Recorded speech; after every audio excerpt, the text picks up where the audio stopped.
Your speech today was wonderful, and I feel like I'm the poster child. When you talk about obesity, I'm the poster child.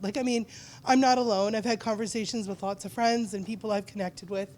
I'm a nurse, so I've worked in primary care, and I've seen people have this struggle, so I was able to attend a lot of sessions and information sessions about this sort of stuff. And then even myself, I decided to take a program. I've been involved, you name it, Weight Watchers, TOPS, keto, non-keto, Dr. Atkins back in the day, you name it, I've done it. And I've had a lot of really compassionate people in my life, like compassionate providers like yourself who have, sympathized, understood.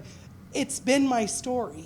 Everything you've said has been my story, yet here I am, still trying to find the answer. So here I come in here and I'm like, yes, acceptance is the answer. This is what I'm trying to promote now, because I'm like, clearly I can't do it because I don't have enough values, motivation, all of these things just makes complete sense to me, right? Just making this up as I go. So I'm like, here I am, what do I do? What does someone do in my position? You want to get healthier. And so my doctor recently prescribed me Jardiance, which is on your list. Jardiance and Saxenda are like these two, and Ozempic is another one that's up there as well. I know, I've done my research. A lot of people out there in this industry just want to make money from it because it is a cash grab for a lot of people. So where do you get good information? Where are you getting all this stuff? So Jardiance has been sitting on my nightstand for 2 months now, and I'm reluctant to try it. And I said to my doctor, what's it going to do for me? He goes, oh, it'll help you with the cravings, he said. I said, well, how much can I expect to lose? He goes, well, you can lose 10 to 15 pounds without even trying. I'm like, wow, significant. Thanks for the help. That means nothing to me, right? I'm not looking for the right answer. I'm not looking for anyone to give me the solution. But there are other big problems. This is all, we're all here for the same reason. And you can stop the advertising and you can promote all these things, and where do we start? Rah, let's get it started. But I see it every day. I see it in my relationships, I see it in my friendships, I know what I go through. So if I feel like I've sort of, been there, done that, what's different today? So if I hear your question correctly, and thank you very much for sharing, you have lived the experience of struggling with your weight, mm-hmm. I'm assuming lifelong. Lifelong. You also mentioned that you've tried, you name it. I've tried TOPS, I've tried Weight Watchers, I've tried keto, I've tried paleo and schmaleo and all of them. Yep. I've even gone to my doctor and asked them, what can I do? I'm wondering if you would consider the following. All of the things that you have mentioned, and this is, I take blame for this. The medical community should take blame for this.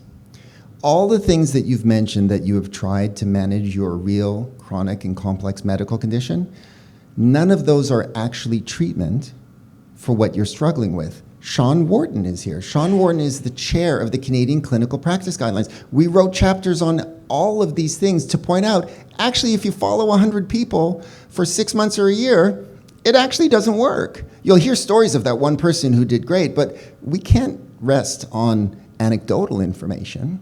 We have to act as responsible healthcare practitioners and bridge the gap between effective obesity treatment and people deserving of effective obesity treatment.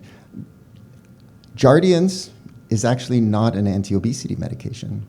I'm actually not really sure. I understand maybe why in a very roundabout way your doctor might have prescribed that medication, but I think it exemplifies what is our bad, the medical community, is that we have not been there. I call it the grand apology.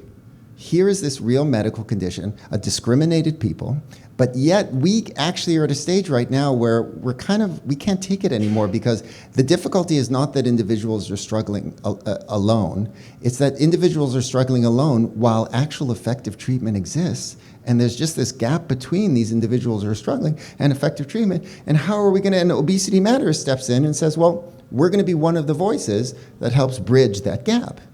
We're going to help communicate the principle that obesity is a real disease, it's not someone's fault, and treatment exists. I understand the acceptance model, and the acceptance model, if carrying extra weight didn't possibly affect negative health, and if no treatment existed for those living with obesity, I would agree that acceptance might be all that we have left, and it would be a key in destigmatizing and countering bias and helping someone live a life that is fulfilled, knowing that they've done what they can and they're doing the best they can with the cards they've been dealt, and to accept that. I agree 100%. But if carrying extra weight creates poor quality of health or poor quality of life and treatment exists, I don't want the inertia of acceptance to be where people land necessarily. I want them to at least consider that effective treatment exists. And so it's an interesting, is it possible that all the things that you've done, none of those are effective treatment? It's very natural that you would struggle. 2022 is a different year. We really are moving forward in a very fast pace. And behavioral treatments will be available to more and more effective and safe medications will be available to more people. And what you describe, hopefully, my wish, becomes something of the past, where someone is trying on their own to manage a chronic disease. We don't tell people with depression to cheer up. We don't tell people with asthma to breathe deeper and cough less. And yet, people living with obesity are being told to just eat less and move more, or cut out carbs, or go to the gym, or do intermittent fasting. So what's really fascinating is when people receive authentic and ethical and effective treatment, I see this every day, I see 16 patients a day. And I say this all the time. I'm like, oh, so now you're receiving effective treatment. Doesn't this tell us that all along you had the motivation, you had the focus, you had the self-regulation skills, you had the key values, you had all of these things, but for the very strong symptom that was driving great difficulty. Even as you lost weight, it got stronger, the symptom and the drive to get. So if that gets dampened, doesn't this mean you always had all these skills?